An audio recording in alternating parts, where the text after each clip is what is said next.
some of the players that are quick not necessarily have good racecraft, but it could be the other way around. And there are so many players that, they are on like a really high level, they're doing the same thing, and they are not getting the views. You want to have like a linear approach to it. You just want to get the flow. If you don't get the flow, you will fall down. I was really starting to, dive deep into them because it's the easiest way that you can find lap time. A few days ago, I had the pleasure to sit down with one of the fastest drivers currently in the Gran Turismo 7 community. We're talking about Digit from Digit Racing. As you may know, Digit has built a reputation for being one of the fastest, quickest, and most consistent drivers in the current Gran Turismo 7 environment, building a YouTube channel of almost 65,000 subscribers and hosting the DG Edge website, which is also a great database for players in Gran Turismo 7 to understand their skill set. Today, we're going to discover Digit's breakthrough through the game. We're going to discover his origin story, how he got into sim racing, how he embraced becoming one of the fastest drivers in the world currently, and how did he embark on his journey to become a full-time sim racing content creator, as well as a coach for many other players that have been looking to develop a lot of their racecraft and skill set in the game. So if you want to learn more about how to become faster in the game, how to develop more of your racecraft, and also you've been wondering about potentially starting a sim racing content journey, let Digit tell you all his tips and advice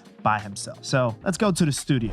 Right, so here we are with Digit. Digit Racing is right here with us in our first of many, hopefully, episodes of getting to know sim racers, getting to know their stories, and getting to understand their backgrounds, what made them become what they are now. And I definitely wanted to have Digit as the first one to talk to. Amazing channel that he's so far building, and obviously one of the quickest and fastest racers in the Gran Turismo 7 community and sim racing overall, I would say. So Digit, thank you for accepting the invite. Thank you for being here. Yeah, no worries. Thank you for the invite. And yeah, I guess let's get started with sort of a little bit of your origins. So talk to us about what's your sim racing story. What brought you into sim racing? How you got into this world?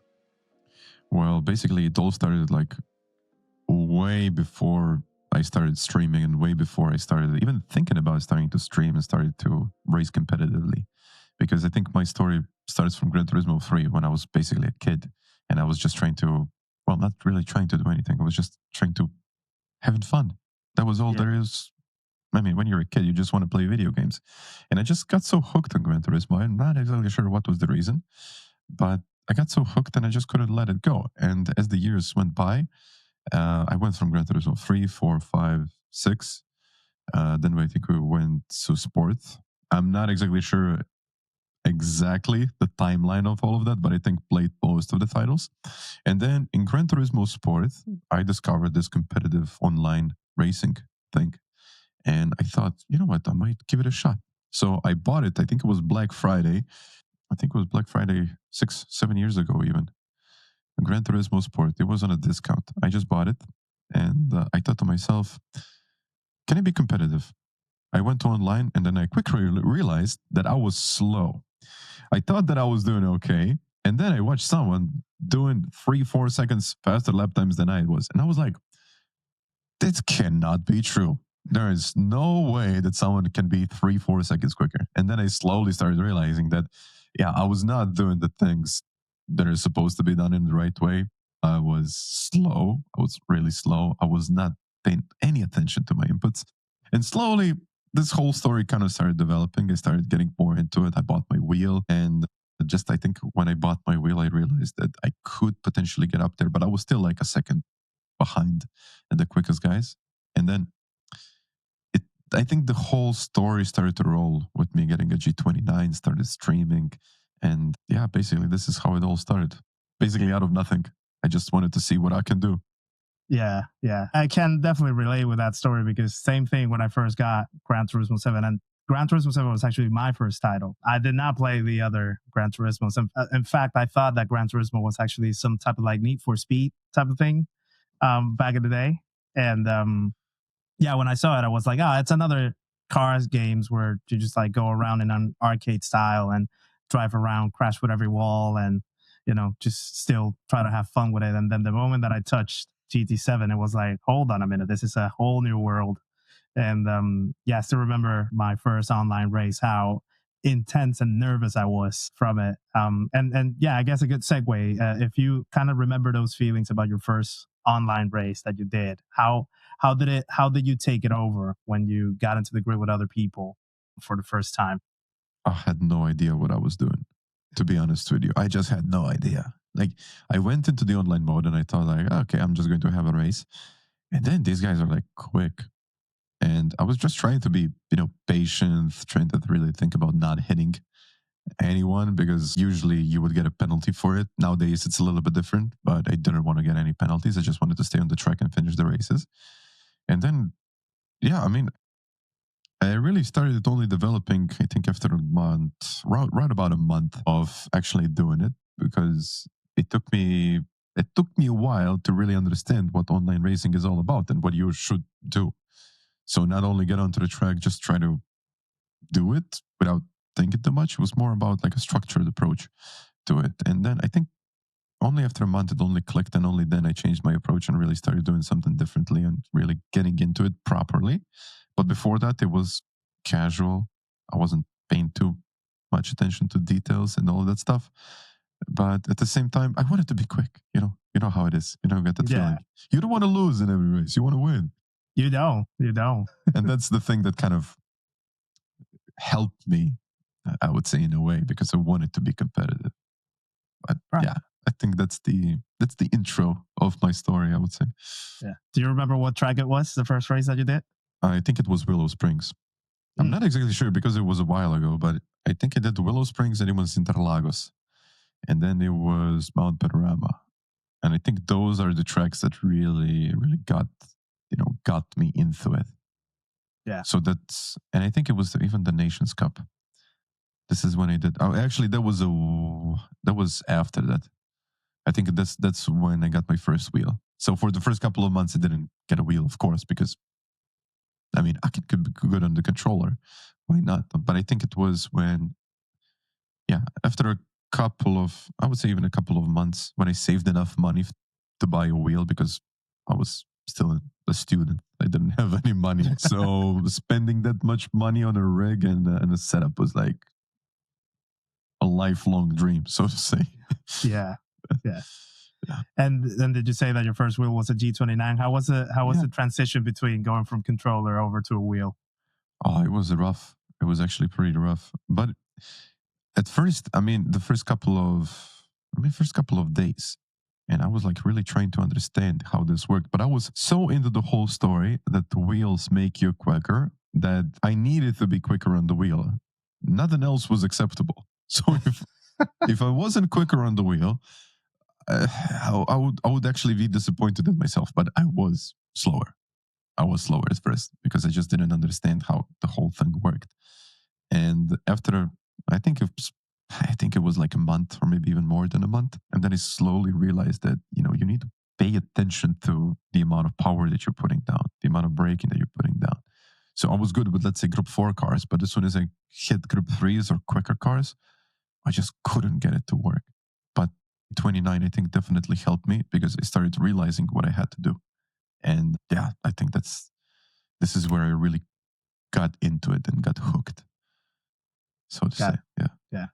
Well, I mean, ever since you started, and you may have felt that you were like slow at the beginning, but now look at you nowadays. You're definitely one of the fastest Uh, out there in the community, in the Gran Turismo side community, all the way up to competing with World Series champions and everything in daily races and online events.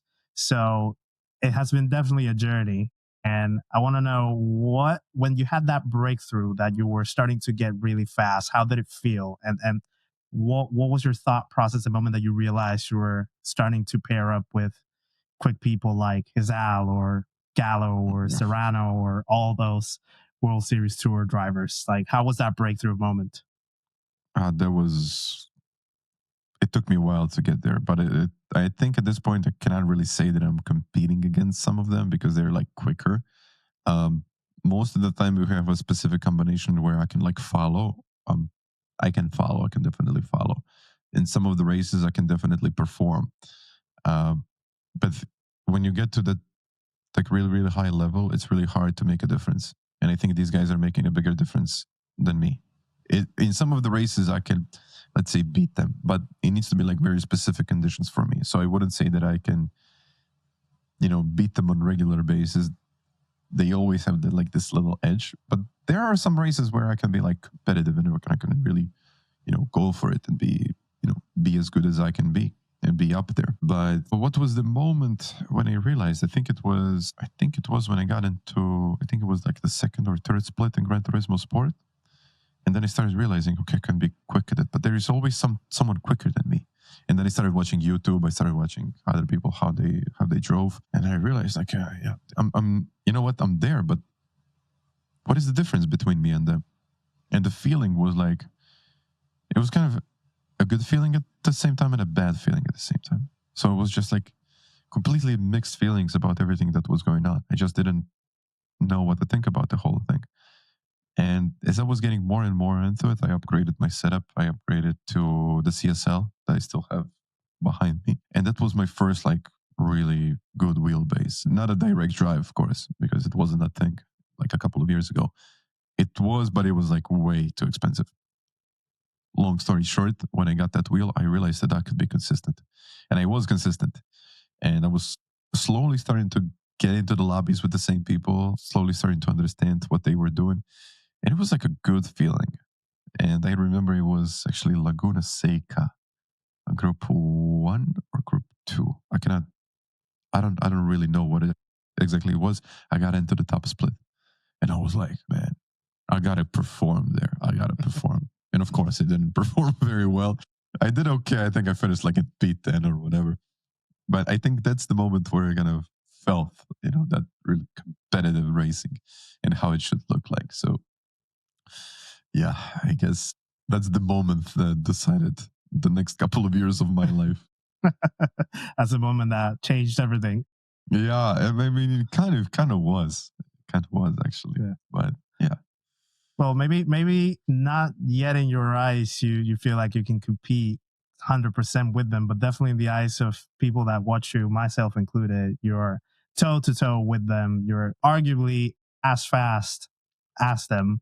So, what does that feel to you when you hear people talking about you being one of the fastest drivers in Gran Turismo right now? I still have a feeling like it doesn't. I don't know how to even explain this, but just doesn't feel real. I mean, I know I said it like a lot of times, but it's not like I have a million followers on YouTube and I'm just like super famous or whatever. But if like 60,000 people are following you doing something, you're probably doing okay.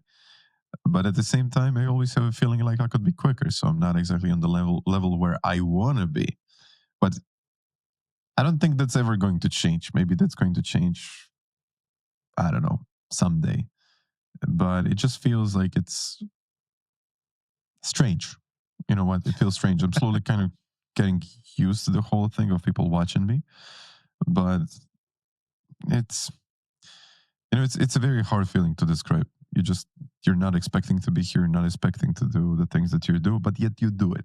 And I guess after a while, then I'm going to get really used to it. But I'm still kind of in the process of understanding what I I'm do. And of embracing the reality. yeah, that's exactly that's the thing. So it's going to take me a little while, I think.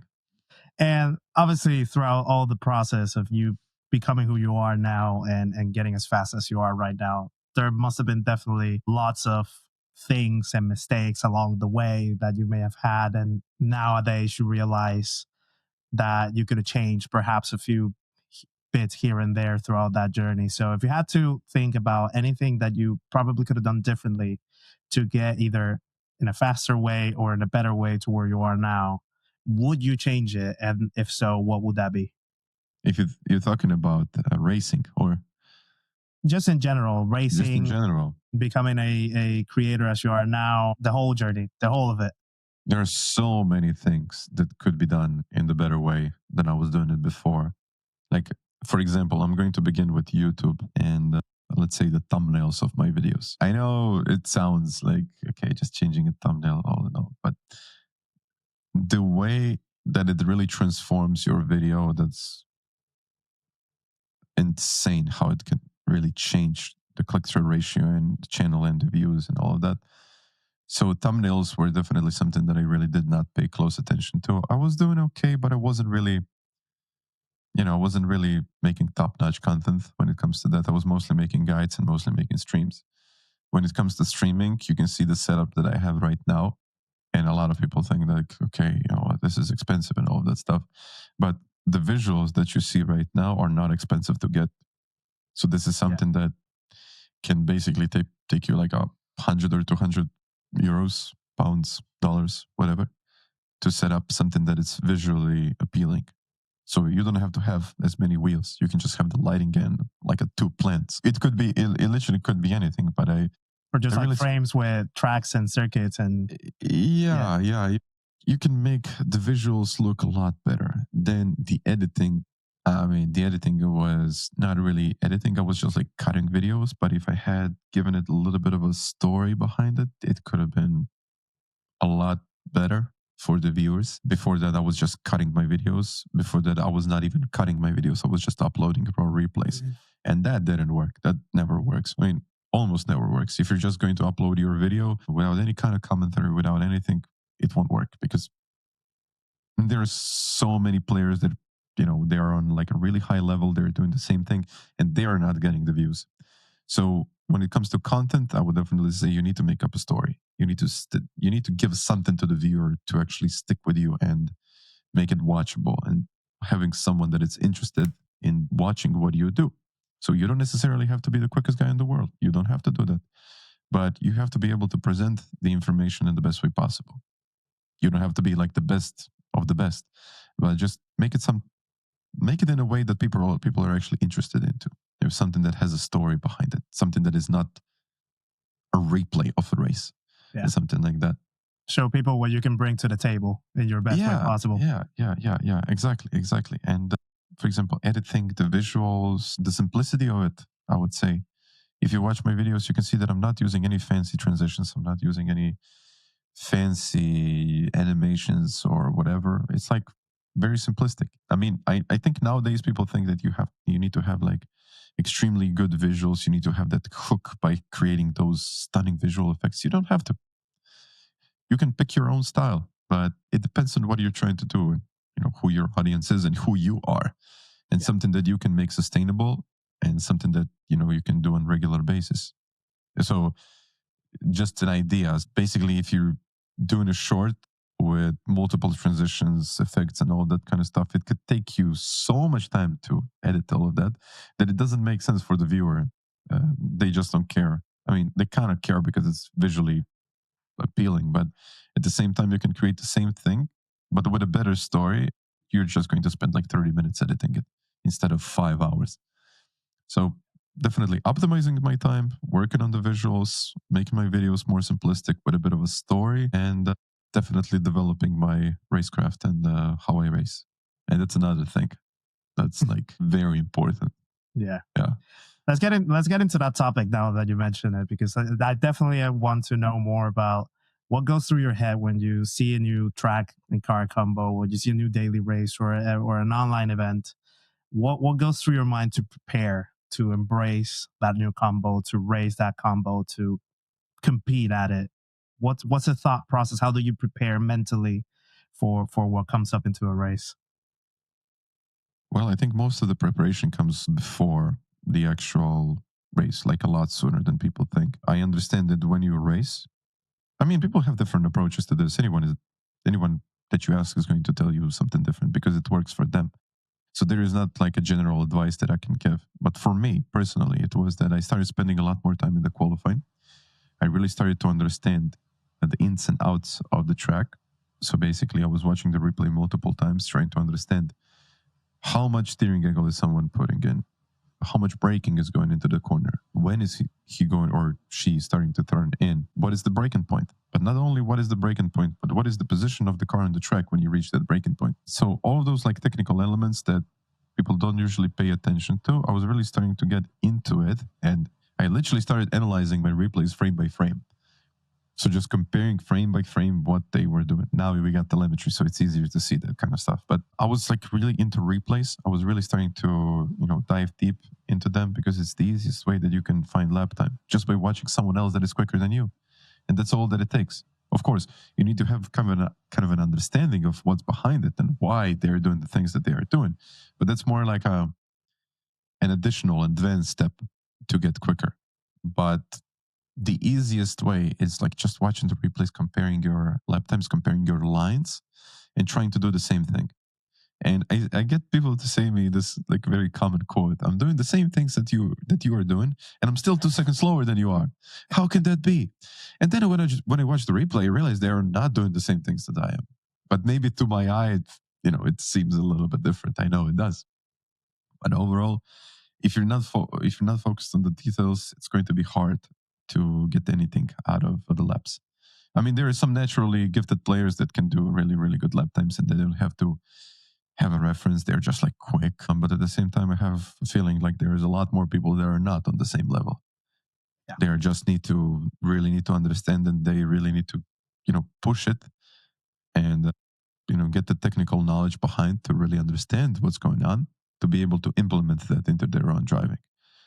It takes time, but I think that technical element was really, how could I even explain it? It was like a moment that changed everything when I really started doing that. And then over time, I started developing more and more and more. And I guess I can say that I could get some decent lap times at this point. Yeah. Yeah. And in terms of when you race against someone else, obviously the racecraft element of it, understanding when you can put an overtaking move, when you can defend, how you do it, what moves you engineer to do it. How did you develop all of that to the point where it is right now? Because you're absolutely amazing when it comes to racing against other drivers, understanding even what can happen 2 or 3 corners ahead of time when you're like in a battle with someone else. What was the whole journey to get to that point and to develop that skill?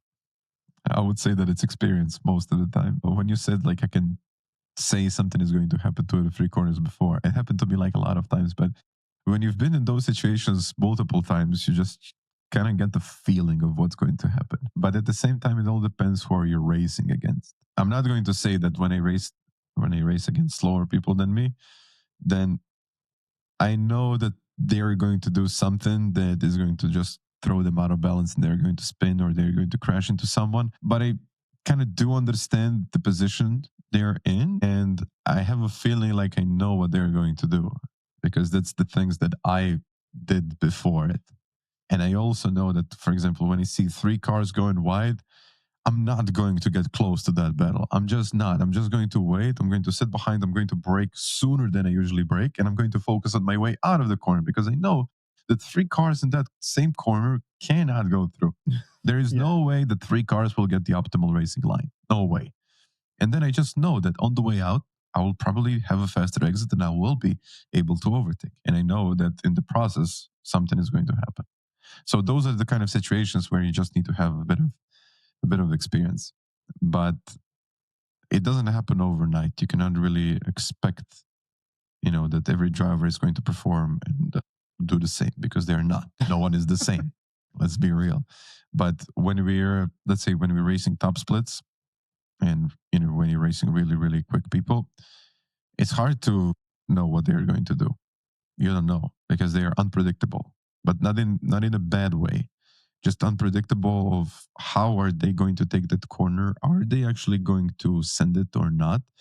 But they usually play it smart, so you can't really get the moments that you get with lower rated lobbies. And this is, I think, what really sets them apart, the quick players and the ones that, I mean, not even quick players, some of the players that are quick not necessarily have good racecraft, but it could be the other way around. So you could potentially, I mean, you could get a better race result than you're qualifying because you're not pushing it. You understand those moments and you understand that sometimes it just, all that it takes is to be slow. So not push it, not go 3 wide, let the faster car go through and sit in his slipstream and take the most out of it and Yeah. optimize your race time instead of just fighting all the time. Because this is what I see in daily races all the time.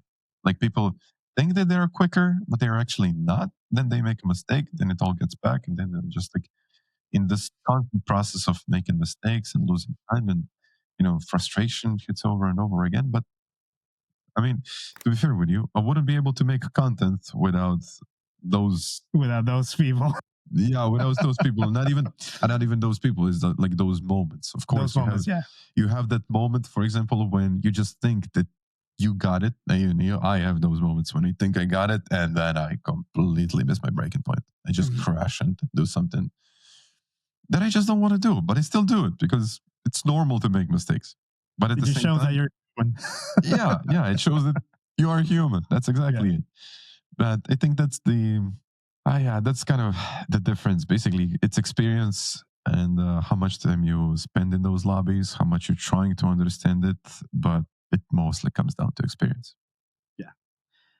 And given that experience now, that allowed you to now become coach of many drivers out there, many drivers that have trusted your skill and your experience to learn more about sim racing, learn more about their racecraft, and you have helped them develop a lot of more skill and understanding about how to drive. So, in coaching so many people, what are the main misconceptions or myths that you found people coming to you and thinking that that's the way how you should drive and how you should race, but it's totally out of the window? Breaking late. Yeah. Yeah. I know when they say like break as late as you possibly can, but usually when I see that, I often see like a lot of mistakes that come after that. And the main one is that you're going to miss your line. If you break late, you're most likely going to miss your line. That's just what it is. Uh, because when you're watching the replay, sometimes the fastest players or the ones that you see in the replay are breaking late. They are breaking late, but they are breaking late for a reason. So they have a good reason why they're breaking there and they can handle it. So what I usually have in mind is that if you break a little bit sooner than those guys are doing, and you still get the proper racing line, you will maybe lose, I don't know, half a tenth in the corner, a tenth, if you get it done right. You will not lose that much time. But if you brake super late, you're trying to get on the brakes as late as possible, you miss the apex of the corner, you miss the acceleration, you miss the whole line out of the corner, you will lose three tenths. So if you're not on the level where you can achieve something like that, you just won't be able to hold that line and you won't be able to get into it. So I think that's the misconception that I get the most. People are just trying to push it to the limit every single lap. You don't have to do that. No one has to do that. Basically, it is about like, okay, understanding your braking points, understanding where to turn, when to accelerate, how much you accelerate. But it mostly comes down to, just getting the proper racing line and just really positioning the car in the right way. Most of the problems are solved there. So you don't have to go much further than that. So, Yeah. I mean, over time, you develop a sense of what someone is capable of doing and at what state they are in. But it could be simple, it could be more advanced, but it's usually the lines. Yeah. Yeah. And braking. Yeah. So jumping now into your content creation element of what you do, and obviously now you're a full time creator. So what inspired you to become full time at it and to just dedicate your day to day essentially to sim racing, YouTube, Mhm. DG Edge, and all those kinds of things? What was the inspiration? What was the moment where you realized this is what I really want to do I have no idea exactly. No, I just went with the flow. I don't know. It's not like I had a moment when I said like I'm going to become a content creator. I'm going to become like a full time content creator. So it's not like I had a mission or a goal to become a content creator. It just happened. So it's like I started making videos. I started making them for fun. I started racing. I started racing for fun. And then all of a sudden I see that people are actually watching what I do. And I'm trying to, make it better. So I'm trying to go one step at a time. And that one step at a time turned into something that I do today. But it's not like I had that one moment where I said, oh no, I'm going to do this full time. I would say that I had the privilege to do it full time and live out of what I do. But that was never really my goal. I mean, even in my like earlier days, I went to college. I did that for a specific reason to get a job, basically, to find full time employment, which in the end I did. And all of a sudden, this whole story started rolling. And I realized that I could potentially turn this into something a little bit bigger than I thought what it could be. And I just started putting more and more time into it, but with no specific goal. It's just, I think if you set yourself goals that sometimes, I mean, it could be unrealistic, it could be unreachable, but you're just, trying to push too much towards something. So I would say take it one day at a time, spend a bit of time with it, trying to understand if you really want to do this and if it's not a hassle, because that's the most important thing. And then if it leads you somewhere, perfect. If it doesn't, don't be disappointed. Just setting some goals in life. I mean, it's good to set goals, don't get me wrong, but really try to work it one day at a time and see how it goes. And I think that's kind of what God gotten me into. And as I said before, and I feel really privileged that I can actually do this. So it took a while, but I guess I'm there.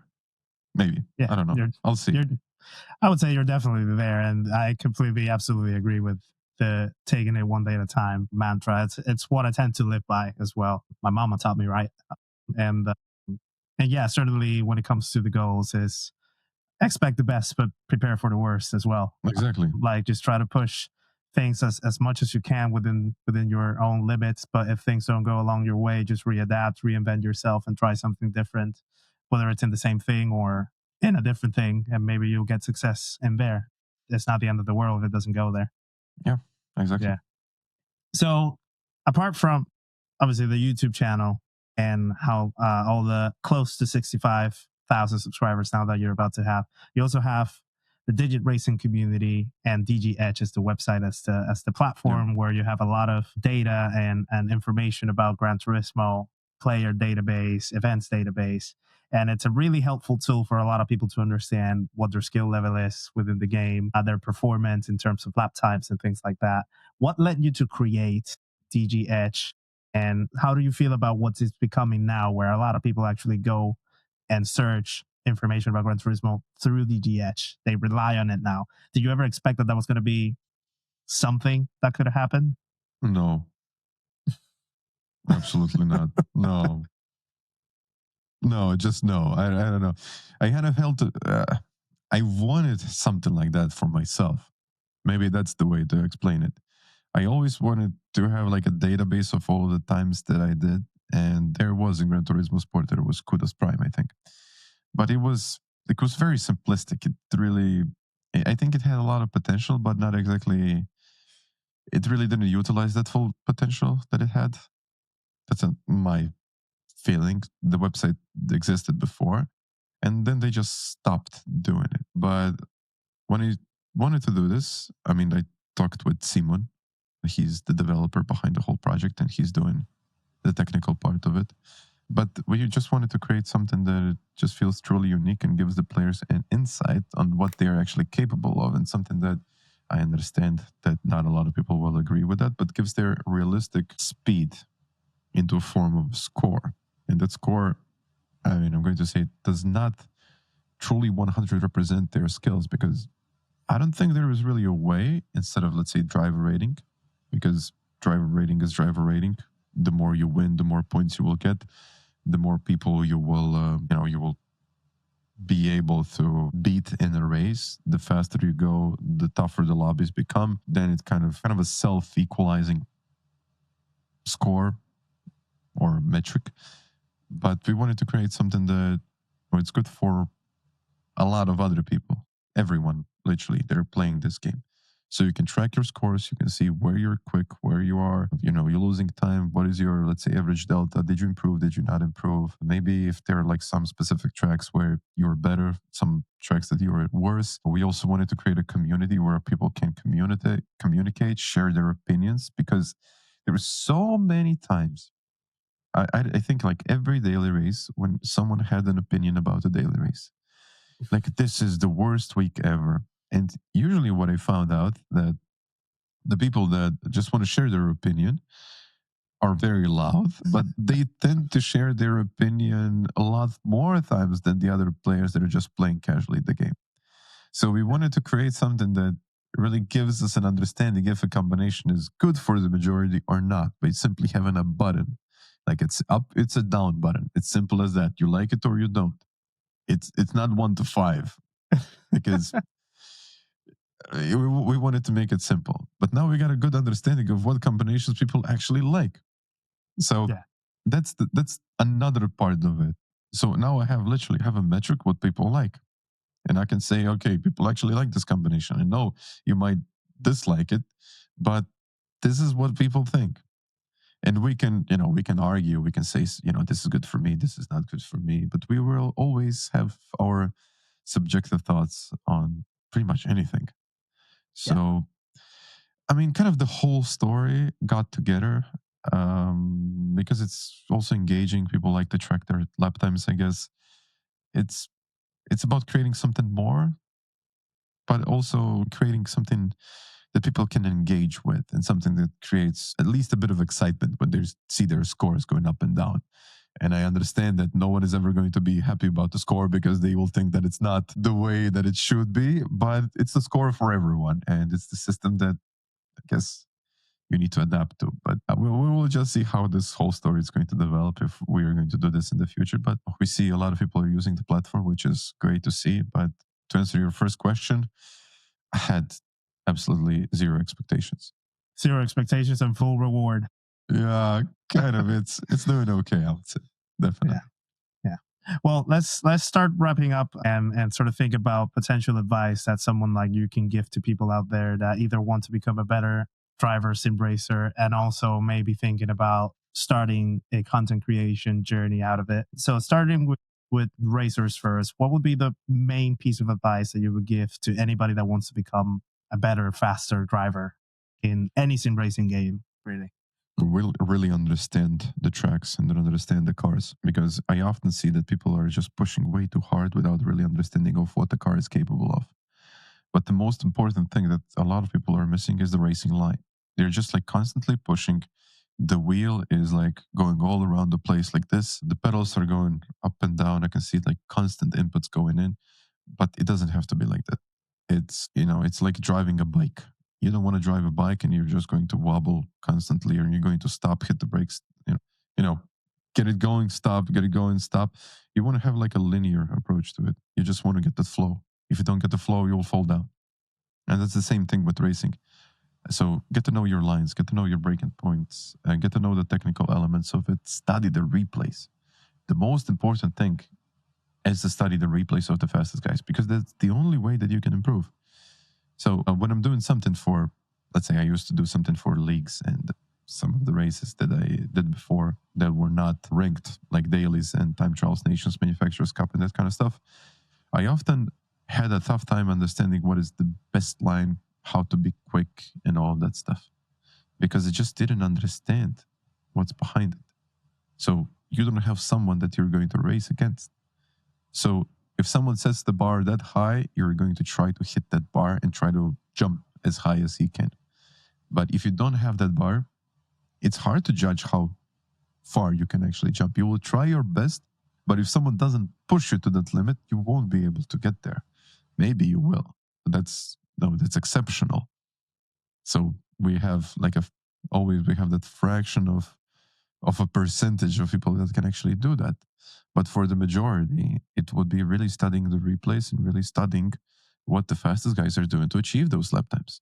And only then trying to put that into practice, but without doing any abrupt changes of direction. It just needs to create that flow. And I know that's difficult. I understand that completely. I've been there. But that's the biggest misconception, I think. People are just getting into the races without really understanding what's behind it. And in the long run, that can that can do a lot of things, a lot of good things. So yeah, I mean, Excellent. Now let's switch over to the content creation side. And I know that you've already given a lot of detail and advice to people that want to get into content creation, things about how to create their videos, how to make a story out of their videos, the editing part, the thumbnail part. If you had to give an advice on people to get started, just to get off the shell and get themselves out there, what would you advise to them to start doing right now before they even create a channel? right now, don't just upload replays. You'll be disappointed. It's just the way it is. I have to be realistic with myself because I did it. And I remember that I uploaded the first video. I think it was Red Bull Ring. Group 3. I came second, or I even won that race. It was like a very competitive race in Gran Turismo sport. And I thought, everyone is going to watch this. I was pushing like crazy. But when I saw that race, it was terrible. Nothing happened in that race. Who's going to watch that? Who's going to watch me? I'm a no name. I don't exist in the whole space, and someone is going to randomly click on my video, which doesn't even have a thumbnail. I don't think that's going to happen. And then I quickly realized that that approach did not work. So I had to change something. So I started making guides. And those guides were, I was given pointers. I was just, explaining things to people, which was, it was kind of good. But at the same time, now when I saw those, or when I see those guides, I'm like, what have I done? But yeah, that's the kind of feeling that I had. Of course, over time you develop as a presenter, as an editor, as everything. Your visuals become much better than before. It's a process. So don't expect your first video to be exceptional. It most likely will be terrible. But you have to embrace how terrible it is and build on that, instead of just trying to upload the same kind of things and hope that it's going to work. No, if it doesn't work, there is definitely something wrong with it. No question about it. And then you just have to find a way to improve on that. And if you go, let's say, as I said, one day at a time, if one day you improve one aspect of your race or one aspect of your editing, your graphics, you learn one simple skill. It can even be on, just go to YouTube and, search for something that you don't know how to do visually. Let's say Photoshop, that I use for my editing of my thumbnails. If you just learn that one new thing each day, after 365 days, you will learn 365 new things, which is actually a lot in Photoshop when I think about it. But if you, Photoshop is almost infinite though. Like there's so many things that you can do in there. So yeah, I mean, it's exactly, but it's the same principle with video editing. It's the same principle with your racecraft. It's the same principle, I think, in whatever you do. But if, I mean, I actually read one good paper, it was, on how to make video or videos better. It would be focus on your average watch time, focus on your click-through ratio, and focus on your engagement.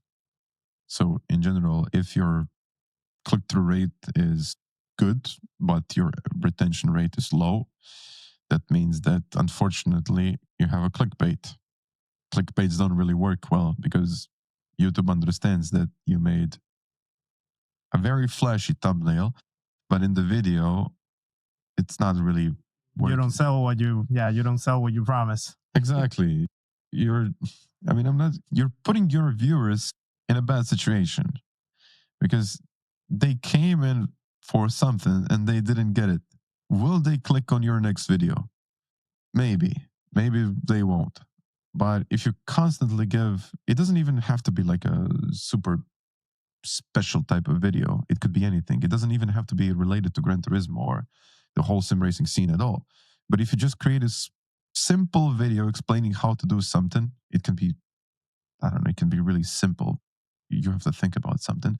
But if you really present that in a good way, and let's say if you make a video of something that, or something, let's say of a process that is lasting for 2 minutes, and you make a 20-minute video about that, I don't think that's going to work.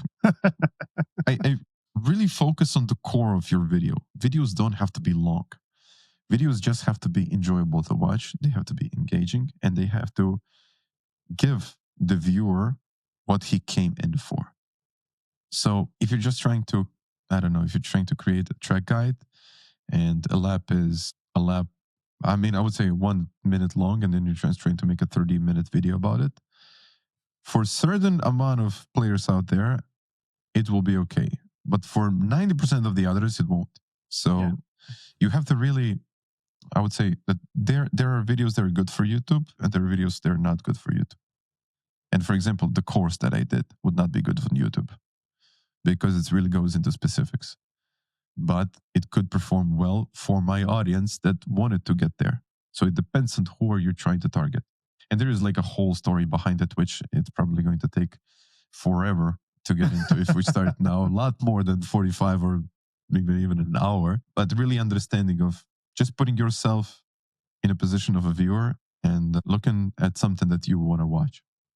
So what would you watch? Just ask yourself that question. And why do you watch it? And you got yourself, you got yourself a story, you got yourself a video, and the whole idea behind it. Yeah, absolutely agree. Absolutely agree. And it's a lot of the tips that you have personally also given me ever since I started as well. So yeah, definitely can agree with all of that. So in terms of then next plans and next goals, I know that you say that you don't set yourself goals too far away, but in terms of the next plans for your channel, for the website, for Digit himself, is there anything that you want to disclose out to the people about what you're working on and what you want to give them next?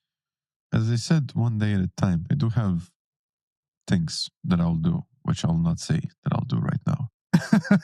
I'm going to, I'm going to keep them like a little secret. But in general, I would, as I said, I would really like to get more into understanding what the viewers want to see from me. I got an idea already. I have an idea on what people are looking into. But really trying to, my personal goal right now is to cut something that is not important for the viewer. So specifically saying, I don't want viewers to see something that they're not interested into. If it's like a video and there is something that doesn't make sense in the video, I want to cut it out and I want to be really good at it. And I think that's something that is going to help me to build my channel to something that a lot of other channels don't have. And instead of like focusing on the metrics and saying, I want to get up to 200,000 subscribers. I want to get to 200,000 subscribers. I really do. I want to get up to 1 million. But it's more about doing the things that help my videos to perform better instead of just setting myself goals. And because if I set myself goals, as I said before, I might get disappointed. But definitely, growth is always positive. But really, I think I need to focus on the viewers first and what they like, and the results will come because you're just focusing on the key behind the whole story here. So not like looking at the metrics and saying, yes, I need to improve. I don't know. I need to improve something by 1%. Yes, you need to improve something by 1%. But why are you trying to improve that? What is the whole story behind it? What is the key element of who you are and what do you do? And basically, that's the videos and live streams that I do. How could I make those live streams and videos better? And that's my story right now. Plus a couple of additional objectives that I have to complete, but that's extra, I would say. Yeah. Fair enough. Yeah, keep them guessing. Keep them guessing. Right. Before we go, then just have a couple of rapid fire questions. So I'm just gonna ask a question and then just think and answer on the go. Deliver the first thing that comes up. Is that all right? Okay. Let's try. All right. Favorite car in Gran Turismo? Group 3. RCZ. Favorite track in Gran Turismo? Spa. If you had to meet a real life driver, dead or alive, who would it be?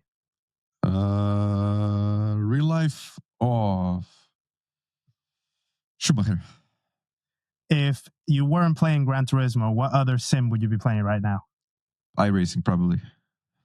If you had to save time if you had to save time per lap to save a pit stop or push more times a lap, but with an extra pit stop, which one would you choose? Push. And lastly, one word to describe the penalty system in Gran Turismo 7. Horrendous. All right, let's wrap it right there. Digit, again, thank you. This has been very fun, very insightful, and definitely, I'm guessing that a lot of people are going to find it very useful and helpful to become better racers, or also to get themselves motivated to start their content creation journey in sim racing, if so they choose to do it. So yeah, really appreciate the time, and yeah, hoping that a lot of people will catch on to this and enjoy this conversation. It's been a lot of fun. So I really appreciate it. No, I do appreciate it as well. It was actually a lot of fun, especially the last part of it. Yeah. Got you at the edge a little bit right there. Yeah. I was like, I was really on the edge of my seat, but yeah, appreciate it. Thank you. All right. Well, guys, if you really watched this and if you really enjoyed the conversation with Digit, stay tuned because there's going to be more conversations to come with a lot of other content creators and sim racers. Make sure that you like the video if you enjoyed it, hype it if you can while it's available, and subscribe to the channel if you want to see more of this. And so long until the next one.